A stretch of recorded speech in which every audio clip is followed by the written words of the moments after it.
अस्सलामुअलैकुम वरहमतुल्लाहि वबरकातुहू। उम्मीद है कि आप लोग खैरियत से होंगे और रोज़ाना आपकी लर्निंग भी कर रहे होंगे और वीडियोस को भी तवज्जो से देख रहे होंगे। आज हम अपना न्यू चैप्टर स्टार्ट करने जा रहे हैं, chapter number 9, that is transport. Transport क्या है? एक जगह से दूसरी जगह सब्सटेंसेस का जाना, ठीक है, ये कहलाता है ट्रांसपोर्ट। और ट्रांसपोर्ट सिस्टम फिर हम पढ़ेंगे। तो ट्रांसपोर्ट सिस्टम क्या होता है? सब्सटेंसेस का एक प्लेस से दूसरी प्लेस तक मूव करना through a system is known as transport system. यहाँ हम इसकी डेफिनेशन देख लेते हैं। Substances required to transfer from one place to another place in an organism requires a system called transport system. यानी सब्सटेंस का एक जगह से दूसरी जगह ट्रांसफर होना किसी भी ऑर्गेनिज्म में जिस सिस्टम के थ्रू होता है उस सिस्टम को हम कहते हैं ट्रांसपोर्ट सिस्टम। ट्रांसपोर्ट सिस्टम के लिए जो यहाँ रिक्वायरमेंट गिवन है वो क्या है? It requires at least to component.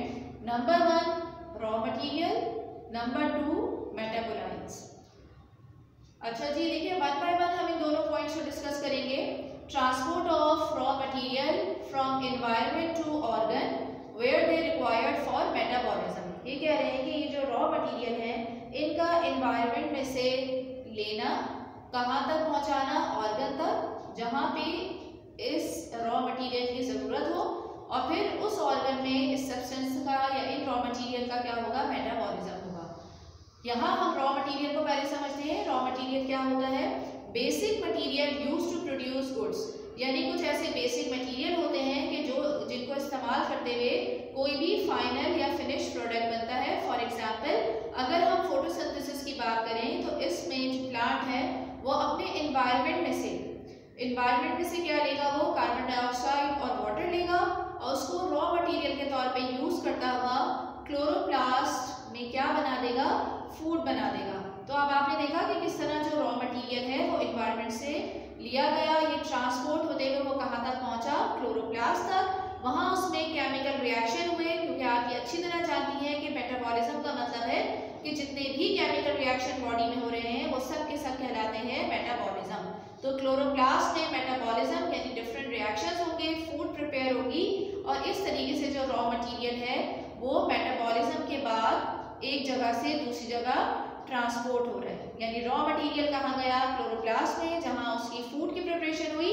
अब फूड बनने के बाद ये फूड प्लांट के डिफरेंट पार्ट्स को पहुंचा दिया जाएगा। तो ये सब का सब जो काम हो रहा है ये किसकी मदद से हो रहा है? ट्रांसपोर्ट सिस्टम की हेल्प से। सेकेंड हमारे पास पॉइंट है transport of metabolites from cell to organ where they required. देखिए मेटाबोलाइट्स क्या होते हैं? Substances involve in metabolism. वो तमाम सब्सटेंसेस जो मेटाबॉलिज्म में यानी केमिकल रिएक्शन में इन्वॉल्व हों, हम उन्हें मेटाबोलाइट्स कहते हैं। ये इंटरमीडिएट प्रोडक्ट्स होते हैं। क्लियर है? अच्छा, ये सब के सब क्या है? कहाँ मौजूद हैं? ये सेल में मौजूद हैं। फिर ये सेल से कहाँ तक ले जाए जाएंगे? ऑर्गन तक, जहाँ इनकी ज़रूरत होगी। फॉर एग्जाम्पल, अगर हम बात करते हैं कार्बन डाइऑक्साइड की, तो केमिकल रिएक्शन के नतीजे में या मेटाबॉलिज्म के रिजल्ट में जो कार्बन डाइऑक्साइड है वो सेल में बन रही है, और उसके बाद सेल से वो ले जाई जाती है लंग्स तक, ताकि वहाँ से वो बॉडी से बाहर जा सके। तो ये जो उसको सेल से लंग्स तक जा रही है कार्बन डाइऑक्साइड, यानी ट्रांसपोर्ट हो रही है, तो ये भी किस सिस्टम के थ्रू ट्रांसपोर्ट होती है? यानी ट्रांसपोर्ट सिस्टम के थ्रू। तो आई होप कि आपको ये दोनों पॉइंट क्लियर हो गए होंगे कि किस तरह से बॉडी में जो मटीरियल है वो एक जगह से दूसरी जगह मूव करता है जहाँ उसकी ज़रूरत होती है। अच्छा, आज हम जो है वो ट्रांसपोर्ट इन प्लांट को डिस्कस करेंगे, यानी प्लांट्स में ट्रांसपोर्ट का प्रोसेस किस तरह से होता है, स्पेशली बाय रूट। यहाँ देख लें हम, plant absorb water through root hairs by the process of osmosis. Number 2 क्या है? Plant absorb minerals, for example sulphates, phosphates, nitrates by diffusion और by active transport from soil. अच्छा, यहाँ आपके लिए कुछ टर्म्स हैं लाइक ऑस्मोसिस है, डिफ्यूजन है और एक्टिव ट्रांसपोर्ट है। ये आप वैसे प्रीवियस चैप्टर में पढ़ चुकी हैं, लेकिन यहाँ हम उसे एक दफ़ा फिर से डिस्कस कर लेते हैं कि जो ट्रांसपोर्ट का सिस्टम है या जो ट्रांसपोर्ट है वो 2 प्रोसेस के थ्रू हो रही होती है। नंबर 1 एक्टिव ट्रांसपोर्ट और पैसिव ट्रांसपोर्ट। इन दोनों में बेसिक डिफरेंस क्या है? एक्टिव ट्रांसपोर्ट में क्या है कि जो सब्सटेंसेस हैं वो मूव करते कॉन्सेंट्रेशन टू हाई कॉन्सेंट्रेशन। यहाँ देखिए कि अगर फॉर एग्जाम्पल ये कुछ सब्सटेंसेज हैं तो ये मूव करेंगे from low concentration to high concentration with the expenditure of energy. यानी ये वाली जो ट्रांसपोर्ट है, एक्टिव ट्रांसपोर्ट, इसमें चीज़ें जो हैं वो कम से ज़्यादा की तरफ मूव करेंगी और यहाँ एनर्जी की यूटिलाइजेशन होगी, यानी एनर्जी को इस्तेमाल करते हुए ये ट्रांसपोर्ट का प्रोसेस होगा। अच्छा, बिल्कुल अगर हम पैसिव ट्रांसपोर्ट को देखें तो ये इसके ऑपोजिट है। इसमें क्या है कि सब्सटेंसेस मूव करेंगे from high concentration to low concentration, यानी high concentration to low concentration, और इसमें एनर्जी की रिक्वायरमेंट नहीं होती। क्लियर हो गई बात? यानी दोनों प्रोसेस एक दूसरे के ऑपोजिट है, एक्टिव और पैसिव। अच्छा, अब एक्टिव और पैसिव तो आपने समझ लिया। अब यहाँ पैसिव की कुछ फर्दर टाइप्स है, for example diffusion and osmosis. Diffusion और ऑस्मोसिस में सब्सटेंसेस मूव करते हैं from higher concentration to lower concentration.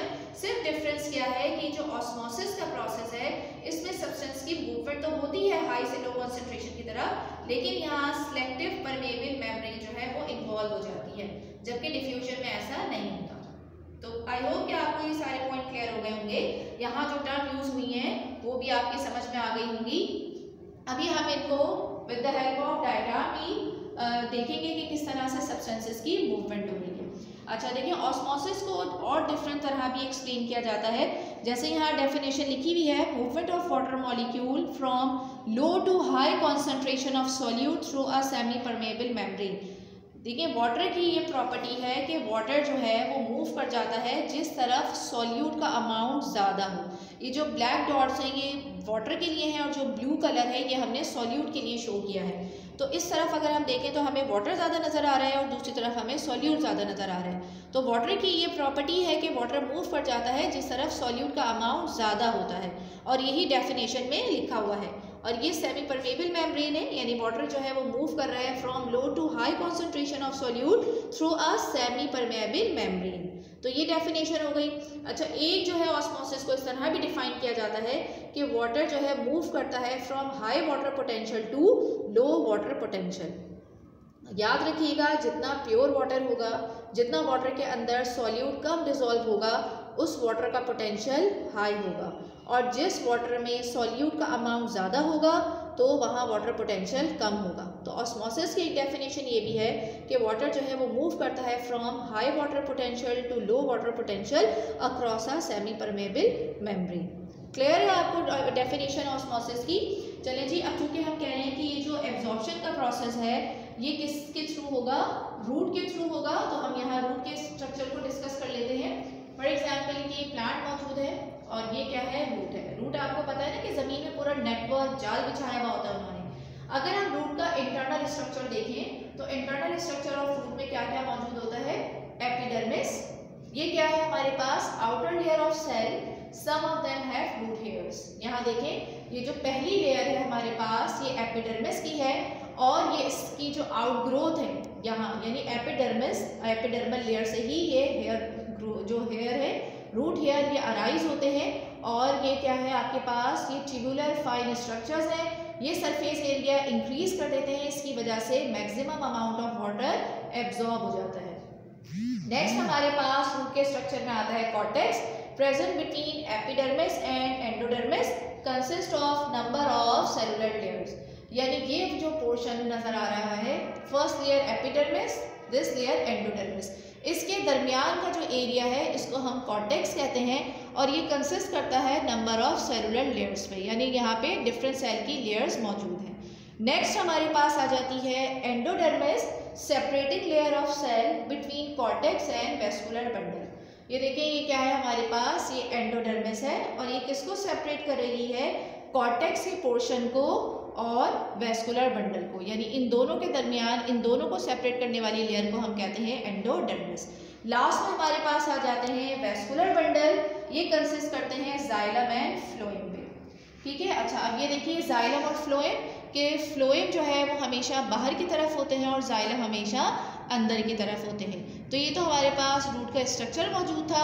अब यहाँ हम देख लेते हैं कि किस तरीके से with the help of osmosis, diffusion और active transport water and minerals absorb होते हैं रूट हेयर से और कहाँ तक पहुँच जाते हैं, जाइलम तक। यहाँ देखिए कि ये क्या मौजूद है हमारे पास, वाटर के मॉलिक्यूल और कुछ न्यूट्रिएंट्स मौजूद हैं। तो अभी हमने क्या डिस्कस किया था ऑस्मोसिस में, कि ऑस्मोसिस एक ऐसा प्रोसेस है कि जिसमें सब्सटेंसेस मूव करते हैं from high to low concentration across a semi permeable membrane. तो यहाँ वाटर की जो कंसंट्रेशन है वो हाई है सॉइल में, और रूट हेयर में वाटर की कंसंट्रेशन कम है। तो ये जो वाटर मॉलिक्यूल है ये मूव करेंगे सॉइल से किस तरफ, रूट हेयर, फिर ये रूट हेयर से मूव करते हुए कहाँ चले जाएंगे, ये देखिए वेरी फर्स्ट लेयर जिसे हमने क्या नाम दिया था, एपिडर्मिस का। फिर ये देखिए अब यहाँ जो एपिडर्मिस सेल्स हैं इनमें वाटर की कंसंट्रेशन ज़्यादा है, और जो कॉर्टेक्स के सेल हैं उनमें वाटर की कंसंट्रेशन कम है। अब वाटर जो है एपिडर्मिस से मूव करता हुआ कहाँ आएगा, कॉर्टेक्स, कॉर्टेक्स के पोर्शन से अब वो जाएगा एंडोडर्मिस में, क्योंकि देखिए फिर वही बात कि यहाँ वाटर की जो कंसंट्रेशन है वो ज़्यादा है, और जो एंडोडर्मिस के सेल हैं यहाँ वाटर की कंसंट्रेशन कम है। तो वाटर जो है ऑस्मोसिस के थ्रू एंडोडर्मिस तक पहुँचा, और फिर वो कहाँ चला जाएगा, ट्रांसपोर्ट होके जाइलम तक चला जाएगा। यहाँ पहुँचने के बाद जो है एक और बिल्कुल अलग प्रोसेस है जिसे इंशाल्लाह हम अपनी नेक्स्ट वीडियो में डिस्कस करेंगे। तो ये तो हमारे पास थी horizontal transportation of water bye osmosis. अच्छा, जिस तरह से वाटर ट्रांसपोर्ट हुआ है बिल्कुल इसी तरह से मिनरल्स भी ट्रांसपोर्ट होके सॉइल से कहाँ तक आ जाते हैं, प्लांट बॉडी तक आ जाते हैं। यहाँ भी बिल्कुल वही प्रोसेस होगा कि अगर हम सॉइल में देखें तो हमें ये जो मिनरल्स या डिफरेंट आइंस हैं इनकी कंसंट्रेशन ज़्यादा नज़र आएगी, और जो रूट हेयर्स हैं इनमें कंसंट्रेशन कम नज़र आएगी। तो या तो सिंपल डिफ्यूजन का प्रोसेस होगा कि सब्सटेंस मूव करेंगे from high concentration to low concentration, और फिर वही कि रूट हेयर से वो एपिडर्मिस और देन कॉर्टेक्स, एंडोडर्मिस, और वो जाइलम तक पहुंच जाएंगे। अच्छा, सब टाइम ऐसा भी होता है कि जो सॉल्यूट है उसकी कंसंट्रेशन सॉइल में कम होती है, लेकिन प्लांट को इन जो न्यूट्रिएंट्स कह लें या आइंस कह लें इनकी ज़रूरत होती है। तो अब प्लांट कौन सा प्रोसेस इस्तेमाल करता है कि इन न्यूट्रिएंट्स को एब्जॉर्ब करे, अब वो यूज़ करता है एक्टिव ट्रांसपोर्ट का प्रोसेस। हम ये पहले ही डिस्कस कर चुके हैं कि एक्टिव ट्रांसपोर्ट क्या है, जिसमें सब्सटेंसेस मूव करते हैं from low concentration to high concentration with the expenditure of energy. यानी अब प्लांट अपनी ज़रूरत को पूरा करने के लिए इन सब्सटेंसेस को जो कि क्वांटिटी में या कंसंट्रेशन में कम है एब्जॉर्ब करेंगे एनर्जी को खर्च करते हुए, और इस तरह से ये न्यूट्रिएंट्स भी प्लांट के अंदर यानी रूट हेयर से आएंगे और आते आते वो जाइलम तक पहुंच जाएंगे। तो ये तो आज हमारे पास टॉपिक था कि जिसमें हमने डिस्कस किया कि किस तरह से जो वाटर और मिनरल्स है ये सॉइल से एब्जॉर्ब होते हैं, रूट हेयर तक आते हैं, देन वो कहाँ आते हैं, एपिडर्मिस, और फिर वो आते हैं कॉर्टेक्स, देन एंडोडर्मिस और जाइलम तक। यानी आज हमने horizontal transportation of water bye osmosis, ठीक है, मिनरल्स भी कह लें, वाटर एंड मिनरल्स की ट्रांसपोर्टेशन को डिस्कस किया है। आई होप कि आपको ये बात अच्छी तरह समझ में आ गई होगी कि किस तरीके से वाटर की ट्रांसपोर्टेशन हो रही है। यहाँ एक और पॉइंट है, सेल सैप। आप जानती हैं कि सेल सैप क्या होता है। सेल सैप एक मिक्सचर है, यानी वाटर के अंदर जब सॉल्ट, शुगर और अमीनो एसिड डिसॉल्व फॉर्म में मौजूद होते हैं तो हम उसको क्या कहते हैं, सेल सैप कहते हैं। चूँकि ये जो मिक्सचर है ये सेल के अंदर मौजूद होता है तो ये भी ऑस्मोसिस में हेल्प करता है। अब ये ऑस्मोसिस में किस तरह हेल्प करेगा, फॉर एग्जांपल ये देखें कि अगर ये सेल है और इसमें सेल सैप मौजूद है, यानी इसके अंदर क्या होगा, ये मिक्सचर मौजूद है, और जो इससे पहले वाला सेल है उसमें वाटर की कंसंट्रेशन ज़्यादा है और इस सेल में वाटर की कंसंट्रेशन कम है।